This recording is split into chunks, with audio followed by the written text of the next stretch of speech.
The Dr. Ray Podcast is a co-production of Ave Maria Radio and EWTN Radio. Here's today's monologue with Dr. Ray Guarendi.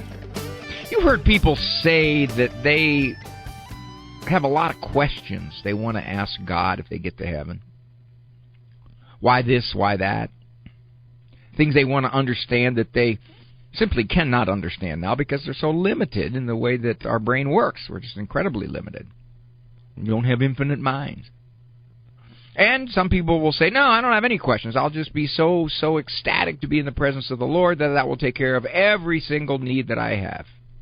And that's true. That is true. There's no question about that. That's always been understanding. I have a question. More of a wonder. When we pray to God, we pray as though we're praying to a being who is hearing us. Now, at any given second around the world, there are millions of people praying to this being. And the church teaches that God can take into account the factors involved in someone being the way they are. Church says the blameworthiness of someone's conduct is known only to God. So he weighs everything. He weighs everything perfectly. The kid who is raised without a dad and with a mom who is a drug addict and who by age 14 gets involved in the streets and meets a very quick end at age 17, who never paid attention to God, who never even thought about God, who never even knew about God, who never was exposed in any serious way to belief, God takes that into account. He's not going to judge Ray Guarendi the same way he judges that young man. All right, here's my question. I want to know, well, like it's my right to know, but if possible, I would like to know, God, how do you do that? How is it? Now, I know, people are going to say, He's infinite. Infinite can do anything. Yeah, I know that. That's the generic answer. He's infinite. But I want to know exactly how that infinity plays out. How is it? I guess this would be my question. God, that you know the thoughts and the reason behind those thoughts and the neurological structure in every single person's trillions of brain cells involved in those thoughts, and which ones are damaged and which ones aren't damaged,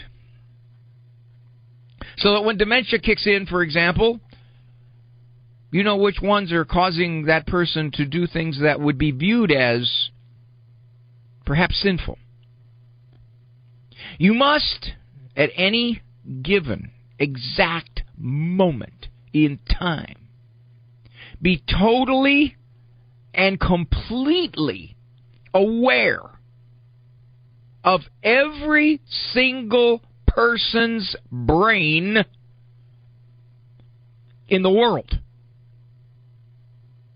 We estimate there are 7 to 8 billion, with a B, people in the world. In any single nanosecond, that's 1 times 10 to the minus 9 seconds. It's one of the things I remember from physics when I paid all that money to remember that from physics. I could have looked it up on the internet. Well, back then, when I was in college, we just had an abacus. That's all we had. And we were grateful children. But I digress. At any given nanosecond, dear God, how is it that you are completely, totally aware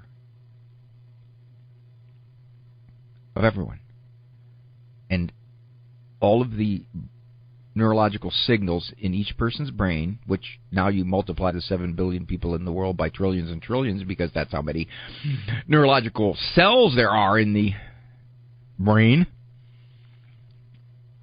And they're firing at any given moment. And the soul has to play upon those cells, kind of like it plays upon a piano. So, I just would be so curious. Maybe it's because I'm a shrink. How do you do that? How is it? Now, God may look at me and just simply say, Raymond, it's sufficient for you to know I'm infinite, and that's the answer you're going to get. And maybe I'll be. He's God. He can give me whatever answer he wants. But I sure would be curious to know, how is it that you can do that? More of Dr. Ray's monologues can be found on his website, drray.com. Monologues as well as full-length programs of The Doctor Is In can be heard at AveMariaRadio.net and EWTN.com/radio.